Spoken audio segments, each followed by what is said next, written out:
Hello, everyone, once again, and welcome back to Memoirs of the Father. I am your host, the Father, Alex Burnham, and how is everybody out there doing today? Man, I'm doing a little down. My Detroit Lions lost in the playoffs this past weekend, knocked out after looking like we might finally make it to a Super Bowl. Lots of injuries and stuff like that, so I'm a little down about that. But realistically, this is only our second year being good. And I feel like it takes some time to go from being a bottom program like what we were to being able to win a Super Bowl championship. So there's still some time, I hope, but we'll see. Obviously, that's got me all tore up, but there's a lot to look forward to. High school nationals is coming up here shortly. I plan to do something similar to like what I did with college nationals, but it's a lot harder to watch everybody because there's so many different divisions and there's so many really good teams. There's going to be people that I forget about, so don't be upset or be offended. I'm just trying to review the stuff that I watch when it's live, so that I can get the feedback from hearing the audience and hearing the music and hearing all that stuff. So, but there's a lot of teams that I look forward to watching. Douglas County, Greenup County, McCracken, Graves, Brother Martin, Bartow. The list goes on and on and on. East Side, Bullitt East, Bullitt Central, Live Oak. Well, some divisions are easier to win than others. And when you look at Live Oak's routine from top to bottom, it's one of the most incredible and most difficult routines that you'll ever see in cheerleading anywhere. I mean, they're doing skills that college programs would struggle to do. They're executing at a very high level. So when you look at something like this is really a testament to what they've done to build up their program, because you don't get to a place like this overnight. I understand these kids are the ones that are out there doing, but this is a build and a culmination of not just what you've developed from individuals, not just what you've developed from this specific team, but what you've developed from your program from the very beginning. I mean, you go back 10 years ago and you look at how different routines are. And a lot of that is the rule changes allowing some difficulty. But the same teams that consistently find their way to be at the top will continue to find the way to be at the top because they know how to evolve, they know how to grow, they know how to develop people. And we talk about how high a team's ceiling is. Well, how high do you think the floor is for this team? What do you think the minimum requirement is to be a part of something like this? It's much higher than it is of most teams because there's certain requirements that you're going to have to be able to meet in order for them to continue to grow. Like I said, you don't do routines like this unless everybody on your team has bought into what you're doing. It's a lot of growth and it's a lot of development to be able to put yourself in a position where these are the skills that you're appropriately able to focus on. It's not just building a team. Like I said, it's building a program. Each year making progress towards being like this.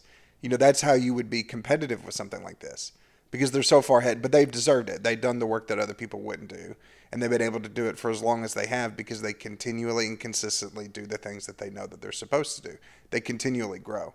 So how to do this is easy. Actually going out there and doing it and putting all this stuff together to be capable of having performance like this, you can't do it overnight. It takes a lot of time, a lot of development. And as long as they continue to put in the work and to put the dedication and to continue to push the bar, they'll always be one of the top teams.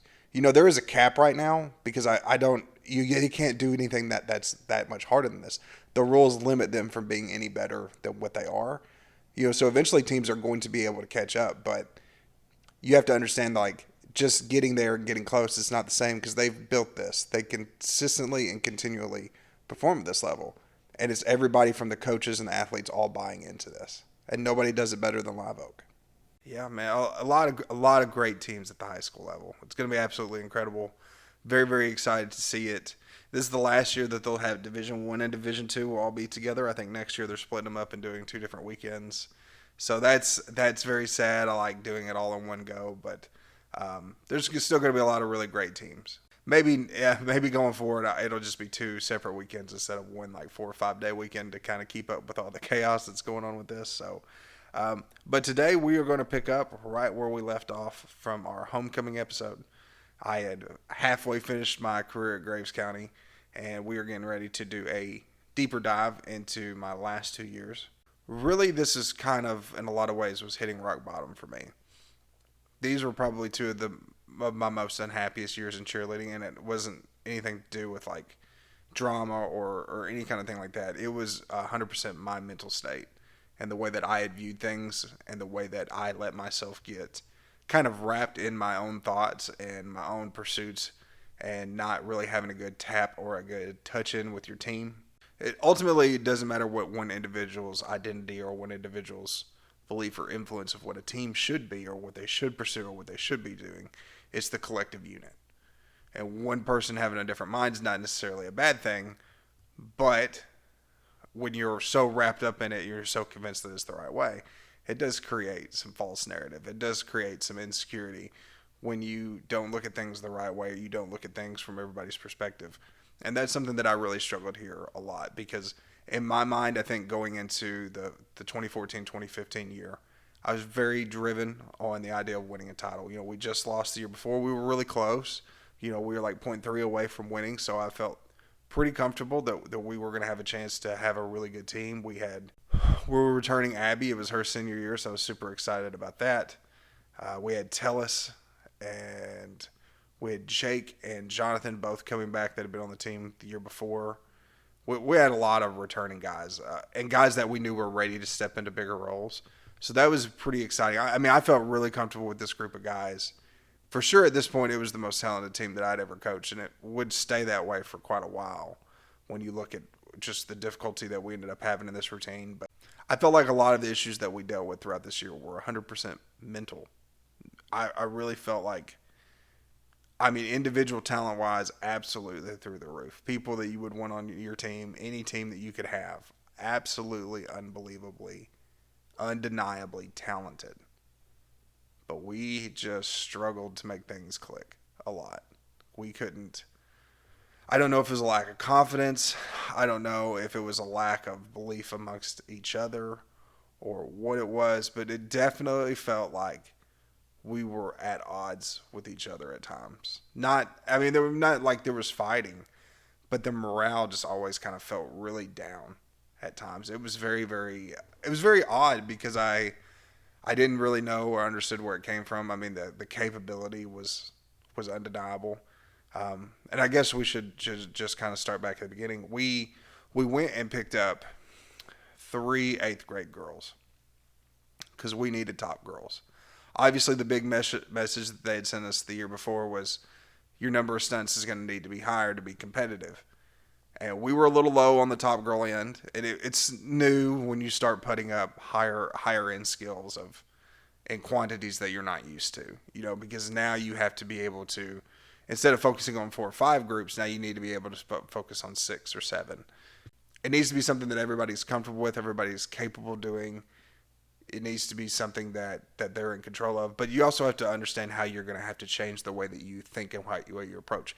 Because you have to prepare more in the same amount of time as what you've always had. And if you're not used to being able to expand like that, like I say, it's different. It's time management. Like when you're watching 5, it's easier to pick things out when it is than watching 7. It's just common sense things.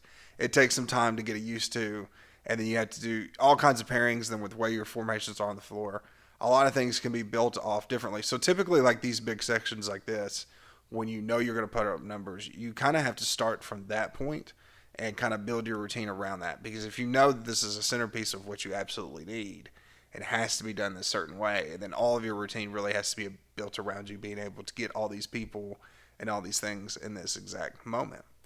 So that's kind of the struggle that we were getting ready to go through. Like I said, we had picked up those 3 3 8th grade girls.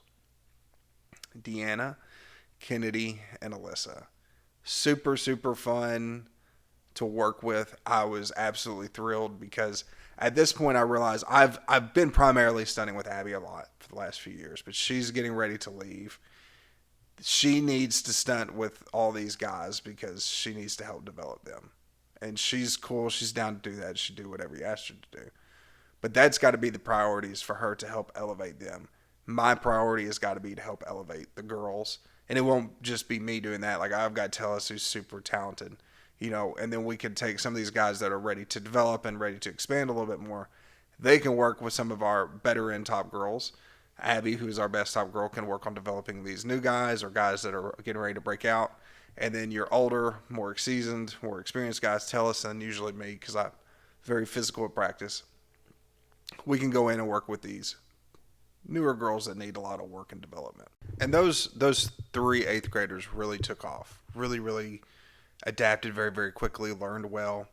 Easy to teach, easy to work with, easy to develop. I mean, they still had their issues. There's a lot of things that when you're new and you're not used to doing this, there's things always going to happen, those rookie mistakes. But they were competing and flying at a really, really high level. But with having older and experienced guys, you can make a lot of those things work. It's good for them to have someone that can cover for them if they get into an issue where they have a mistake, but also someone that can work and teach them and help build them and help grow them. You take your most experienced ones, and you have to utilize their experience to help expand and evolve your team. Very simple concept. I mean, I don't remember a ton about this year because I think I've blocked a lot of it out of my mind, honestly. But for the most part, the summers were, it's just that same old stuff, hammering out the basic things. We've got bigger groups, we've got large numbers. I mean, outside of like our top 5 or 6 top girls, it's kind of thin. Outside of that, so that's one issue where we're struggling with. That's one of the reasons why we had to go and get these eighth graders. Now, they all had certain requirements, like they had to be able to tumble. There was no exception to that. We ended up taking Maddie as well, Abby's sister, and my girlfriend's second child, or second daughter. We brought her on the team as well. She wasn't really with us at all for the summer. And it was pretty much, she just missed middle school tryouts, and then I just asked if she could just kind of hang out with us and kind of work on getting ready for the next year. That's pretty much what that was. I was working with her a lot, really trying to help her. Just being around is pretty much like being an alternate. But even in that position as an alternate, there's always so many opportunities to learn and grow. Just being able to sit down there and see what your expectations are going to be like, to be able to hear and learn. There's things to think about before you ever even get to go through it, and you get a chance to observe and learn other people, and see what they're going through. Because a lot of things you can learn very visually. You can learn from watching and observing all these people. So it's a great opportunity to learn, and I thought this would be good for her, and that's pretty much how she looped back on with us. But we did our camp at Morehead State for our choreography. Mark had just gotten on there as the coach. I think that was his first year. We went up there, practicing there for 3 days, did all the stuff that we were supposed to do for camp. We walked away with a lot of stuff that felt pretty good. We had good creativity in our pyramids. But really, a lot of what we were going to do as far as like the stunts and putting together the whole routine, that was going to be on John. And we went through a lot of changes. A lot. I don't know if we were struggling to find the right combinations to put together, or if it was people were on such different levels at times. It was very odd because, I think we started off trying to do like 8 of what we were going to do for our first stunt, because we felt like, well, we need to have these numbers. I think it was just like a toss lib, hands Cupid. It might have been 7. Changed up pairings and groups, and that was really the big story for a lot of it. I feel like we changed things constantly between all of our stunts. There was a lot of variation. We were practicing a lot outside in the parking lot too. I don't know how that came about, but there wasn't room in the gym, or they were doing renovations on the high school gym. I don't recall all of it, but we were outside practicing a lot in the heat, which was a new thing for us. We just roll the mats out in the parking lot and do some full outs, and those were pretty brutal because of how hot and sweaty it was. But like I said, the talent on this team was undeniable, absolutely undeniable. But we just seemed like we struggled a little bit. Like, our confidence wasn't there. I felt like the people that were leading didn't know what to say, but it was one of those weird things. It almost seemed self-fulfilling. Like, I don't think that we really thought that there was a problem. I mean, when you go back and you look at it in hindsight of everything, I didn't really feel like we were off task to do anything that we were trying to do, or that we weren't at a certain level that we were supposed to be at, but it just seemed like there was a sense of, maybe the expectations were really high. Maybe they had that too. I mean, we knew that this team was capable of winning. We knew that this was going to be the best routine we'd ever put out, the biggest and the most difficult.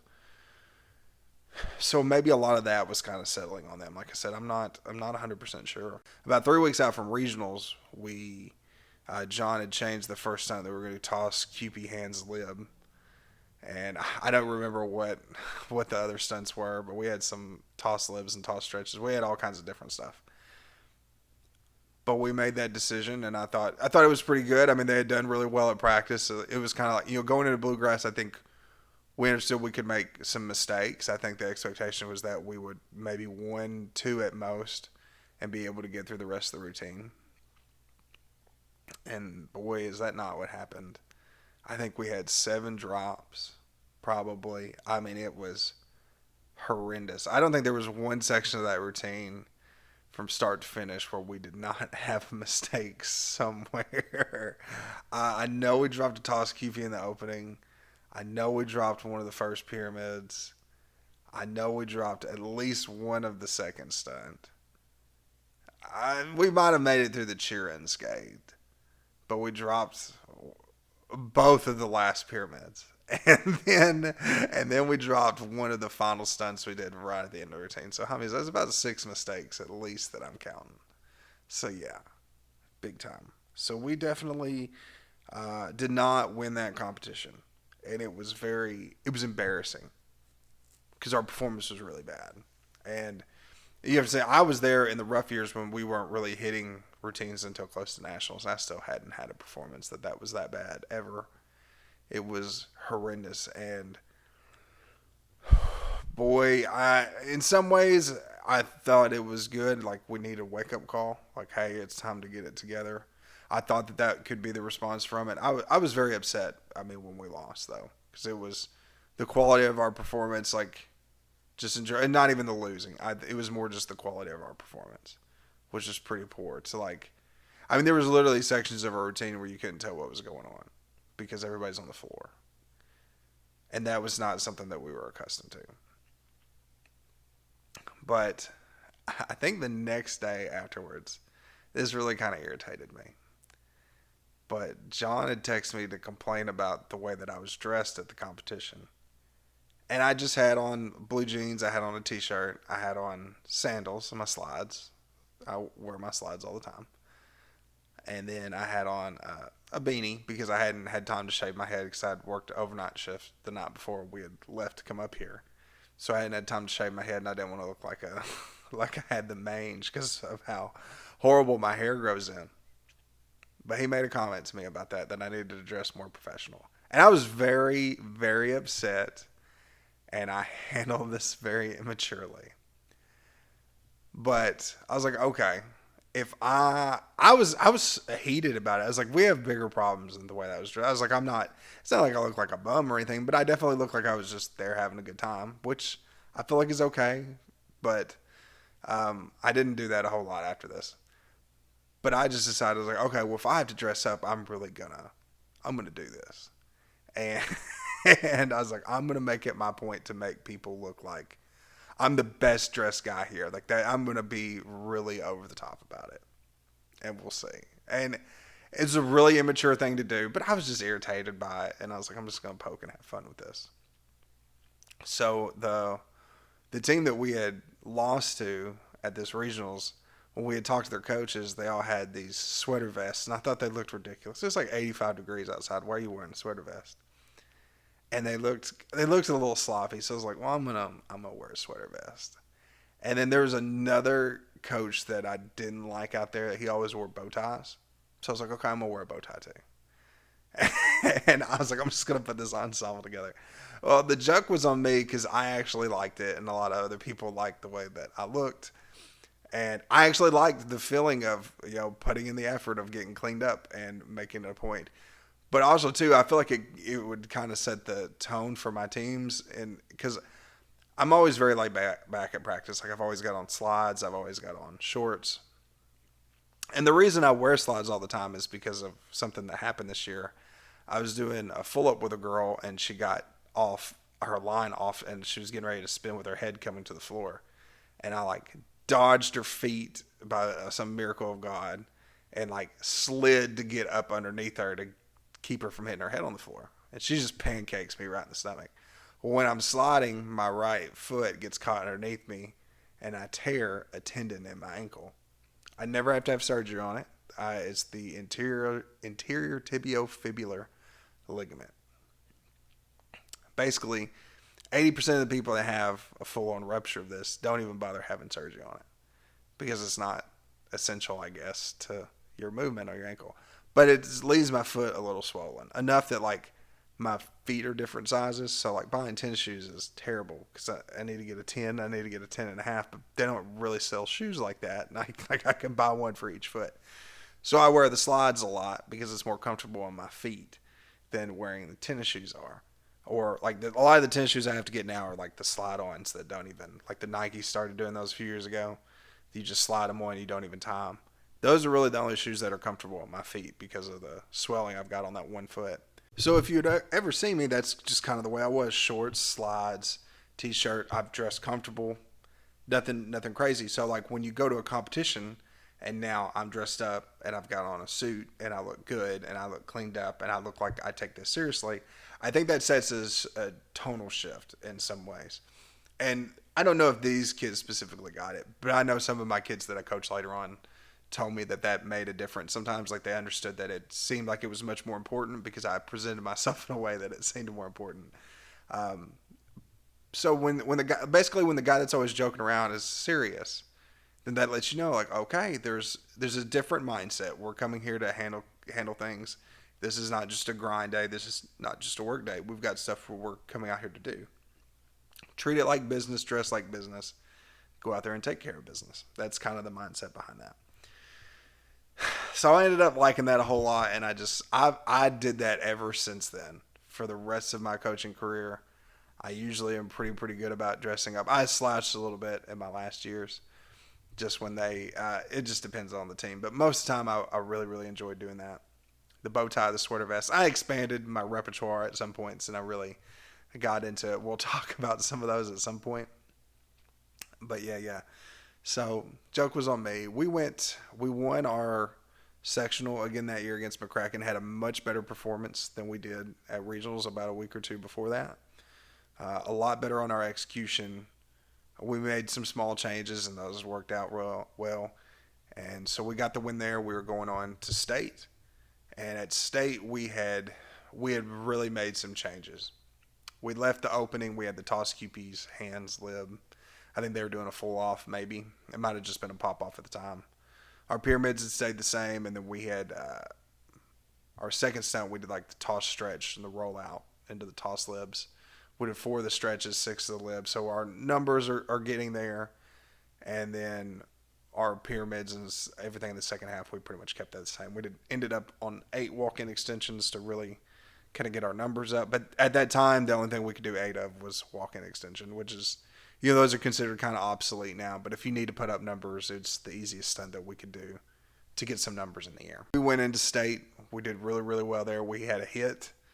I think it's the only time that I remember this team hitting this routine, to be honest with you. I hate to spoil the ending for you, but that's the truth.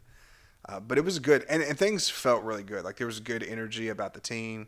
They seemed like we had kind of gotten out of that funk that we had been in. We built up. It took a little bit longer, but we had set the bar really high right out the gate. Normally, we would have built up to some of these skills, but we felt like the best way for us to achieve it this year was to go ahead and try to do it and give them as much experience and as much opportunity to grow and work on these skills as we could. And then after state, we were going to make some changes to the pyramid because this year they had allowed it. You can do the braced rolls. So like the rewind with the 2 bracers was pretty much the big skill. And pretty much anytime they come out and say, or legalize something and say, you can do this now, they're expecting you to do it. So if you have championship aspirations, you need to make sure you go with the rules and apply these new skills that you can. You got to find some way to implement those new changes in the routine because they want their champions to be cutting edge and clean and all this stuff. So we were going to rework some things. Now, Abby and Morgan both were the 2 most experienced top girls that we had. They were also bigger than the 8th graders, who are the side layers. Obviously, those even 2 of them are just not physically capable of picking up because they're itty bitty, like they're teeny tiny. Like they would struggle to carry a child around in their arms, let alone a fully developed human being. So we had to rework a little bit of that last pyramid to change it to where those senior girls are going to have to be mid layers now. No, they still got everything that they had before, just this new addition to the pyramid, you're going to be a mid layer. And Abby was upset about it at first. I remember me and her talked about it, and I was like, just talk to John. And he explained to her basically the same way that I just explained it to us. It just wasn't physically possible. It wasn't anything against her. It's not that she wasn't capable. It was, we needed this for the routine. We have to have this skill. This is the safest way to do this. Don't want anybody to get hurt. And also with the fact that we're close to nationals, the quickest thing that'll work is essentially what we need to do. And even if they can do it, we don't have the time to teach them and develop them. You guys have the experience. You guys know what to do. And they both of them handled it very, very well. One conversation, one explanation. I'm sure that they were both upset about it, but at the end of the day, what they wanted to do was win. They weren't losing anything. They weren't losing any opportunity. They were just being asked to do one thing that maybe they wouldn't have wanted to, but they were going to do it for us, for their team. I feel like, we did like the V-Rock showcase. We did the Moorhead showcase. We had mistakes at both of those. We just kind of went through, it just kind of felt like we kind of went back to where we were. I think there was a lot of anxiety and a lot of frustration because we did make a lot of changes really close to nationals, and they weren't going to have a lot of time. I think they just kind of got frustrated because we went from hitting the routine to we changed the routine, and now we're kind of struggling with it, and there's not time. And because we had already struggled so much before, it was already so difficult for them to get to that. I think that played a lot into just the kind of the way that they perceived things. Like I said, I very much the story of this year is I felt like we got mentally checked out at times. Things were very difficult. I remember one practice was going so bad that just in the middle of it, John just turned the music up and he said, roll up the mats, we're done, we're going home. And we're like 45 minutes into practice. And it sent like a resounding message. Like if you're not going to come in here, you're not going to be focused, you're not going to do what you're supposed to do, then what's the point of even being here? We're not going to waste our time. And it was the most uncomfortable that I've ever felt at practice. I mean, it sent a message. Like it was very, like that's very demoralizing to just be told like we're done, go home. Like this is crap. After a while, we all started getting frustrated because I think me and John were arguing a little bit more amongst each other at practice, or a lot of our conversations were. I mean, it wasn't like it was like a full on masquerade, but like you could tell the tensions were higher, and I think you could tell from the interaction with us. And we had brought in Andrew this year too, so we had a new element with that on the coaching staff. And Andrew's handled things a little differently. He's an odd character, but he's really, really good. He's a good offset of me, honestly, because like where I'm a lot more stunt driven, he's a lot more of like the tumbling and the jumps. And the other half of the picture that's not always my focus, he is pretty good at that. And he's got a lot of experience. He had stuff with judging and doing some stuff at the UCA. So he was a good person to have around. He's very, very good at handling the finances, the money, and the budgeting, and doing a lot of really, really good stuff. Like he has no problem doing some of the most stressful things that you can do. So, but we're all kind of like, we've all got all these new elements going on.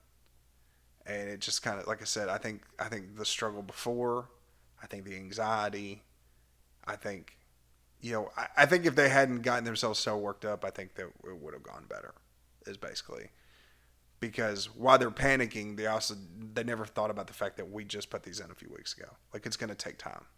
And if it takes an extra week, if it takes an extra 2 weeks, it's fine. But if we get in our own heads, we're going to stop ourselves from doing what we're capable of. And I felt like we had gotten in our own heads and we were stopping ourselves from what we were capable of. And it doesn't get any more crystal clear than that. I mean, we got down to nationals and they're freaking out when we had one of these practices. We ended up having a string of good performances, but it was like, well, we'd had some rough moments when we were down there too. Some rough parts of our practice, and it was like, I mean, I felt like we were capable of pulling it together. The question is, are we going to? We have semifinals and finals again this year. And we go out there for semis. We have a pretty good performance. I think we only dropped one stunt that I was aware of. And we were really, really pleased with the performance. And John stayed over to get the scores and draw numbers for finals. And me and Andrew took the kids back to the condo. While we were there, John had kind of let us know what order we were going in, what place we were in, and the score. And he told us that we were in third, which was like, okay, that's not too, for having a drop, I was like, that's not bad. And then he said, and we have no chance of winning. So what had happened was Dyer County was ahead of us. because they're out there throwing those big numbers. And then now there's Bartow High School was also ahead of us, and they were doing. This is not like Bartow like right now, not the crazy difficulty. This is Bartow when they were starting to emerge, but they were doing like 8, 9, and 10 stunts, and it was not really as difficult as ours, not really as difficult as Dyer's, but the fact that they were demonstrating the numbers. I mean, their numbers overshadowed us. So I felt like the year before, I talked about how close it was being point 3, point 4. I think it's because Dyer was the only team that was that big. And now there's at least 2 teams that are putting up a significant more amount of stunts than we are. So that sends the message that it's not that abnormal now. And like teams are going to start putting up more numbers. And unfortunately, we learned that lesson there in that moment. And it was like, well, I know the scores say one thing, but also it's going to come down to this performance. You put more stunts in the air, you risk dropping more things. That's kind of the way that it goes. So, I mean, me and Andrew were kind of talking to each other, and I don't know. The kids were like asking us how we were doing, and I was like, we're fine. I was like, we had a mistake because like we don't really know what we'd score. But you could tell there was just like a panicky because I was like, well, what do you want me to tell you? You're in first place. Like, we had a mistake. Like, you're not in first place. But I'm telling you, it was like, you're in the ballpark. You got a chance. It's not like it's impossible.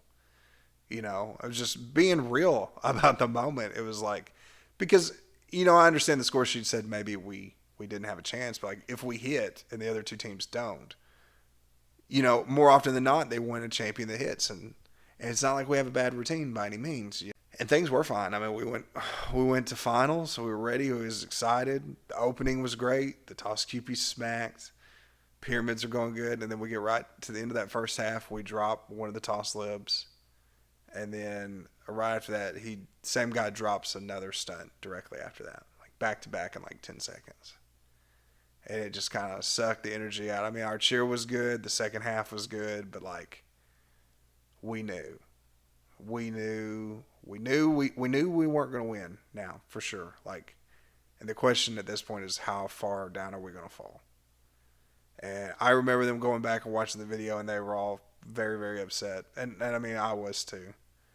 But it was just it was very deflating. Or like I said, the scores had already indicated that we weren't going to have a chance to win. And like we're trying to push the numbers, we're trying to push the volume, and we did have, as far as individual skill, we had the most difficulty. And it just seemed like with the merging of this division and the way the rules were laid out now, all the advantage was going to be to these super large teams that had come over because they have more people. And it was very frustrating because the reality was starting to set in that, until we can get to this point, till we can put up these numbers, being a dynasty is not, it's gone. Everything we worked for, everything we built up is on hold now. Things have changed. That's the way that I was looking at it. It sucks because I felt like it was happening under my watch. And I mean, I know I'm not responsible for all of it, but I'm a coach. I'm a contributing factor to this team. I haven't found ways to communicate effectively with John. I haven't found ways to effectively communicate with these kids because obviously there's something that's not preparing them for this moment. I haven't figured all this out. And I'm watching, like I said, something that I'm proud to be a part of, struggle, and things are getting ready to change. I mean, it ended up with us getting 4th place. We were appalled by that. I mean, I thought we were going to get 3rd because Dyer ended up winning. Bartow got 2nd. And then ahead of us was some team called Lake Mineola that had, I think they had one guy that did a full-up extension by himself, no other stunts in the air, and they barely did anything difficult.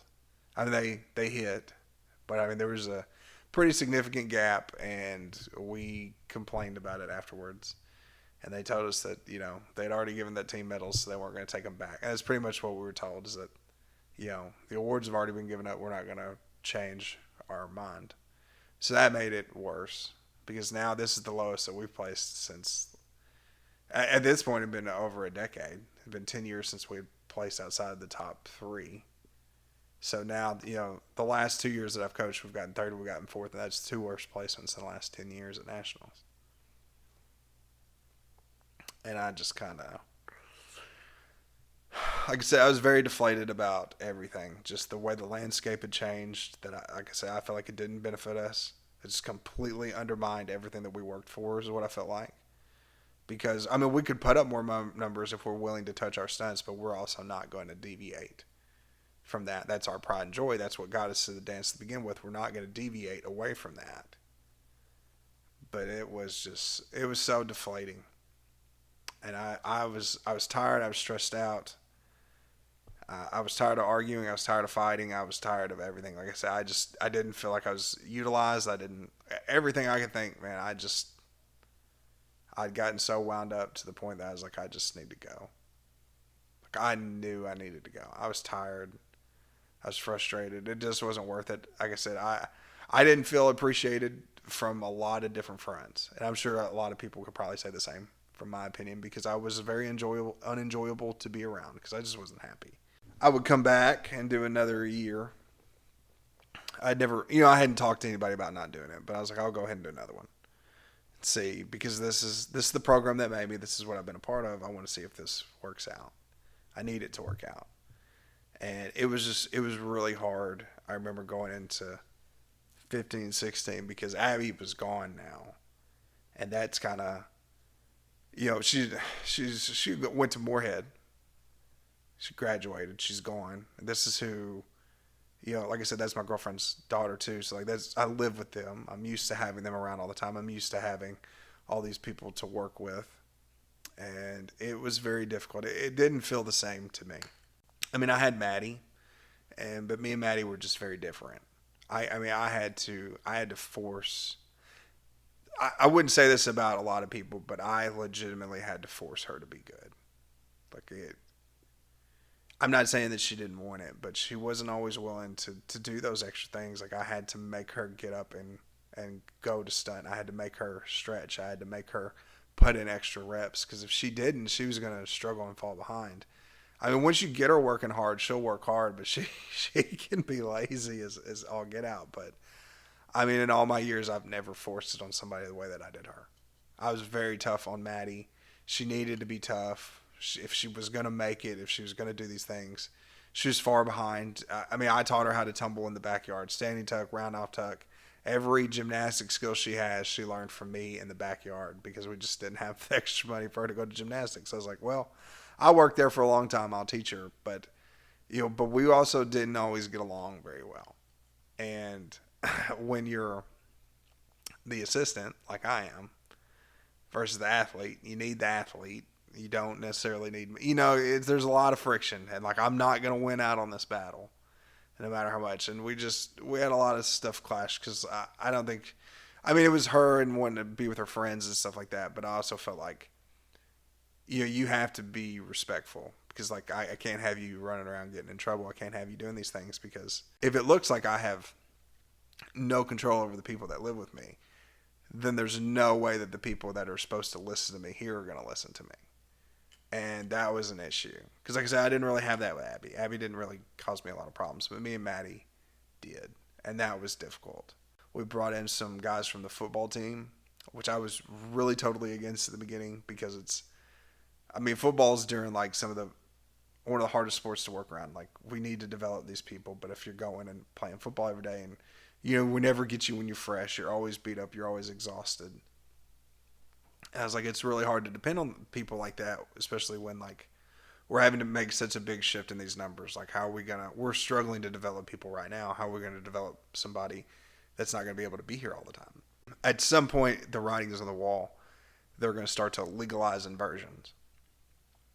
So I'm thinking to myself, like, okay, well, I need to get ahead of that and start working. And some people were ready to work on those things. Some people weren't. It was a little all over the board. But I wasn't super comfortable teaching them, because remember, it wasn't that long ago that I was learning these in college. And I hadn't, because there was no need to teach anybody any kind of skills harder than this. Because the cap off in high school for so long was like a full up, some full rounds and stuff like that. But they're starting to peel back a lot of these things. Like, they're slowly implementing and slowly introducing harder and harder skills that we're getting ready to get to the point where the inversions are going to be ready to let loose, because I think like they might have done like hand in heads and like pyramids or stuff like that this year. But the game's getting ready to change. So like the people that I can work on it with, and like my stunning is getting more ridiculous. Like I was stunning on a lot better level.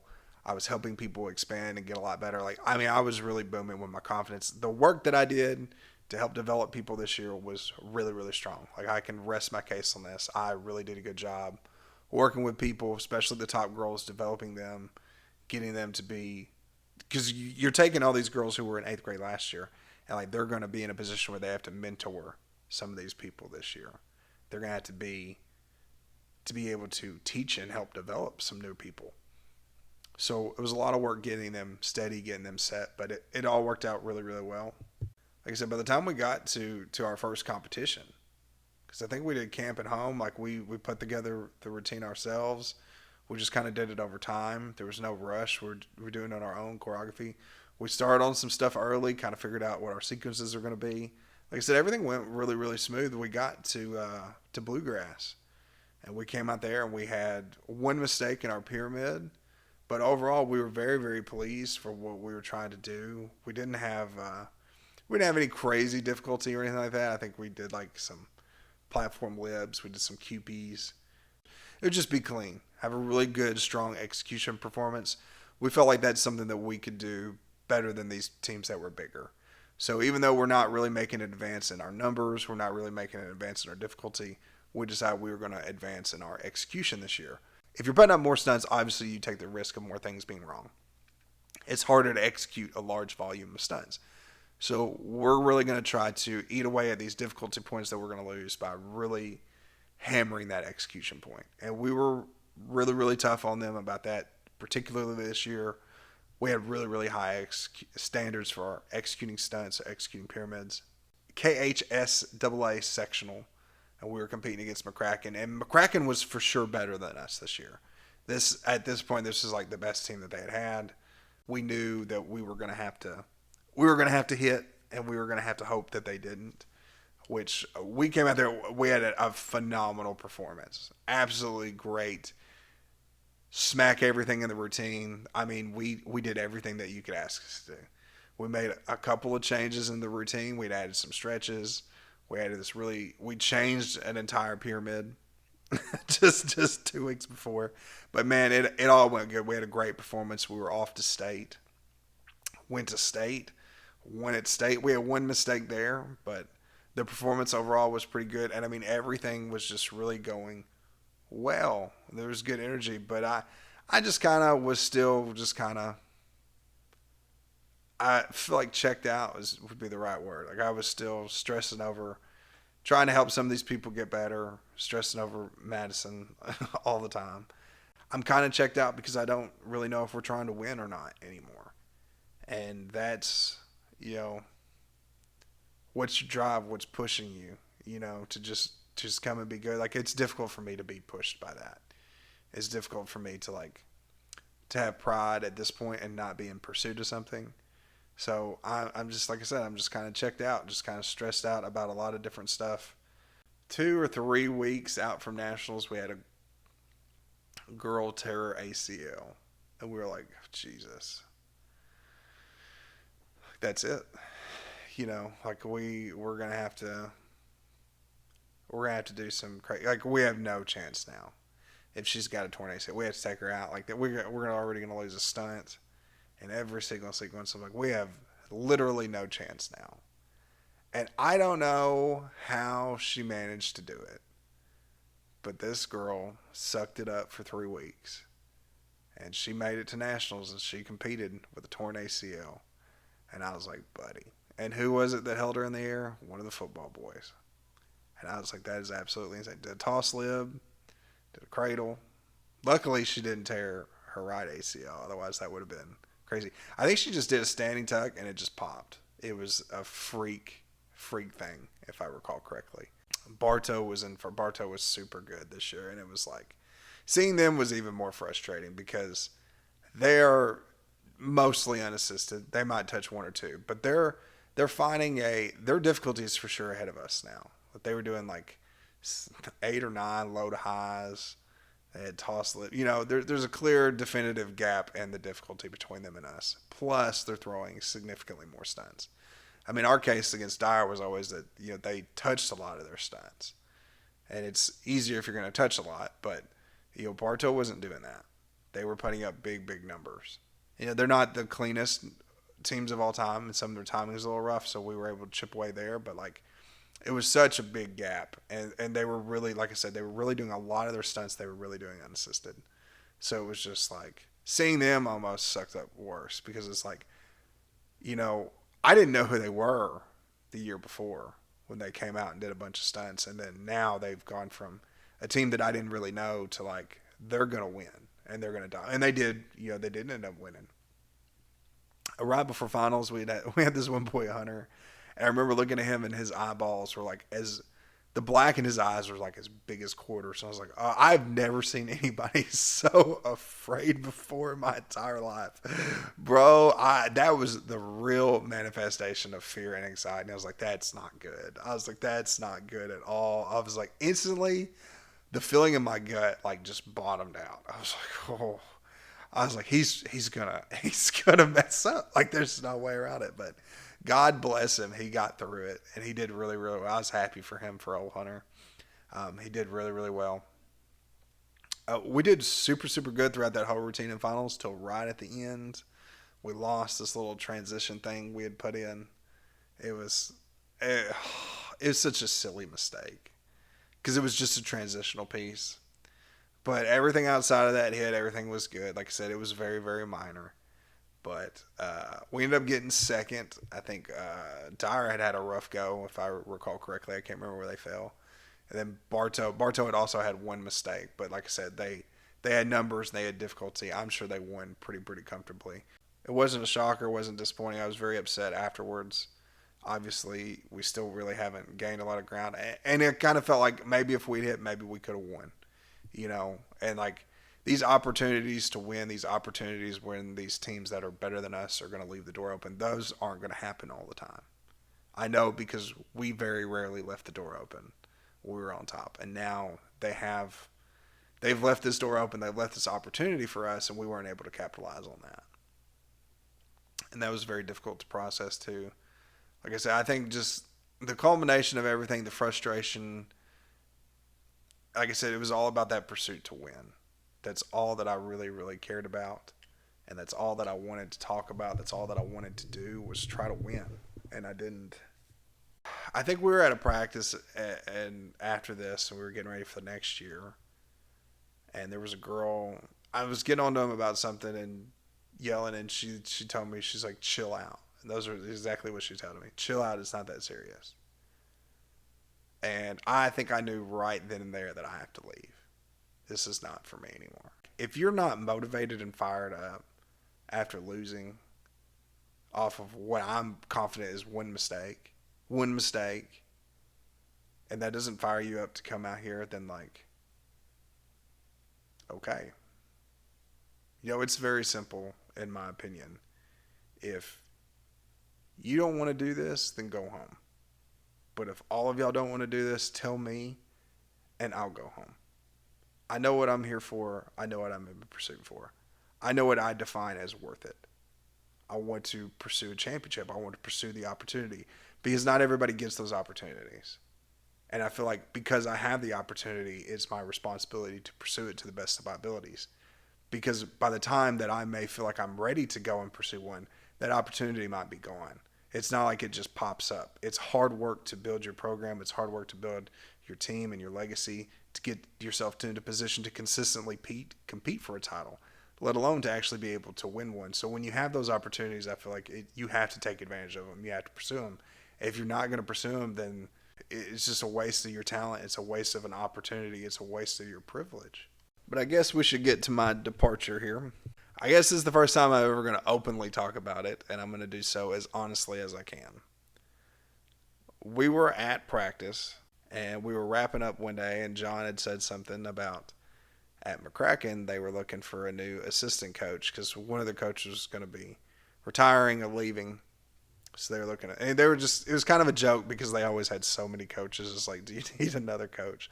But they had Jennifer and Raymond, and then at the time they had Lindsay, and then they would always have like people with them. Like I think Jeremy and stuff like that was an assistant. There wasn't always somebody there at practice like as an assistant to help facilitate that stuff. So it was a big staff, but it all kind of worked together to fit the role of what you would want from one or two assistants. So they were kind of joking about them having so many. And I was kind of like, well, I work in McCracken County. I work in Paducah, not even 3 miles from the school. It's a 30-minute drive for me from where I live. I spend a lot of my time in Paducah. It's very obvious to me that I need to go. Me and Maddie have been fighting and arguing to a point where like I can't stay here. I can't. It's stressing me out. Like I understand this is her dream and she loves this and this is what she wants to do, but it's been a part of my dream too. And I don't want to ruin it for anybody. Don't want to ruin it for her, don't want to ruin it for myself. But I'm also not happy here. But this is an opportunity for me to go do what I still love to do. And it's not like McCracken's a bad place to end up. I'd known them. Obviously, like I said, that was the consolidation from Reland once upon a time. So like I've got experience being around them. I know them. I know kind of what they're trying to do. They're in the medium co-ed division. I mean, obviously the big negative is that McCracken and Graves compete against each other. But I felt like for me, I needed a change. So I went to one McCracken practice, just kind of see if this is something that could work for me, get a gel and kind of see how it's all going. At the end of that practice, I went up to Jennifer and I said, if you're still looking for an assistant, I'd like to put my name in the hat. I think they were a little surprised by it, that I was interested in doing it. And I just told them, I was like, I'm just kind of unhappy there. It's just not working. And that was the truth. That's pretty much what it was. And I told him I was interested in it. And then I got in my car. I drove back to Graves County. They were wrapping up practice, and I went in and I told John that I would not be coming back next year. And I wasn't very truthful. I told him that I was busy with work and that I needed to work more, which was true. I did need to work more. But obviously the McCracken stuff was just going to fit better into my schedule because like everything's in Paducah. So obviously, which was dumb. I should have just been honest about it because those two are friends. They talk anyway. I think I was upset I thought it would look bad if I said, hey, I'm leaving and going to somebody you compete against, which it was going to look bad no matter how I did it. But it was definitely not the smartest thing I did. I think I just didn't want to be a man about it and say, hey, I've got to change. But I think that we all understood it. I just wasn't man enough to say it. And I regret that a lot. Looking back at it, like I said, I was very unhappy.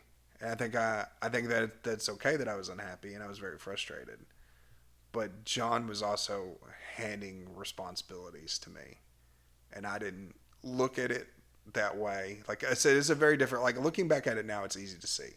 But there were several incoming girls that he had specifically said, I only want them to work with you when they come in for the next few months. They're just going to be working with you because I want them to know how to do stuff correctly. And, John doesn't come out and give a lot of thank yous or pats on the back. But that was his way of saying that he trusted me. And I didn't see that all the time. Like I said, I was just very frustrated about, and it wasn't, like I said, it was stuff with Maddie. It was stuff with not winning. It was stuff with cheerleading and just in general. It was a lot of stuff had built up and I looked at things the wrong way. And I was just mad and frustrated at everybody. But he was showing me that he believed in me, that he had faith in me, that all these things that I complained about, all this work and not getting acknowledgement, he was giving me acknowledgement. And I was too stupid to see it. At the end of the day, I'm not that upset about it. I mean, it bothered me for a while just because I didn't do things the way I was supposed to. But, all that's been cleared up now. But ultimately, it was the right decision. Because what would happen for me and with McCracken was great. What would happen for them and Graves was awesome. There's going to be a lot of divide going forward because obviously me leaving to go to one place was not a super popular decision amongst everybody. But, McCracken seemed really happy to have me. I was excited about it. Now, I didn't find out if I got the job for several more months, but I was pretty much taking a risk and going to be a part of this program because if they choose not to hire me, then I'm done. there is no option because I can't go back. Now I've put myself in a position where I have to bet on myself essentially. Can I be effective at what they need to do? And it ended up, like I said, it ended up being a lot of blessings because that past nationals, I was complaining because we had one mistake and got second. They went from first in finals to seventh, or excuse me, they went first in semifinals to seventh in finals. Had one of the biggest meltdowns I've ever seen on a final stage. I remember I was in the crowd, and it was just quiet, and it was a very very tough performance. I know they were very very upset because they undisputably they were going to win. They had a mistake in finals and were way ahead. All they had to do was not have a meltdown, and they had a meltdown. It was a really rough performance, but when you have a lot of your stunts fall, and that was the mistakes that they had were primarily stunts and pyramids. And then here I am a stunt guy. If they don't have that bad performance, I don't know if McCracken takes a chance on me. Because I think there was the big pros for me obviously were I'm familiar with UCA teams, I'm familiar with co-ed stunning, all these things that you would need help in based off your last performance. I meet the criteria to help fix all those things. And that was a big attractive piece for me.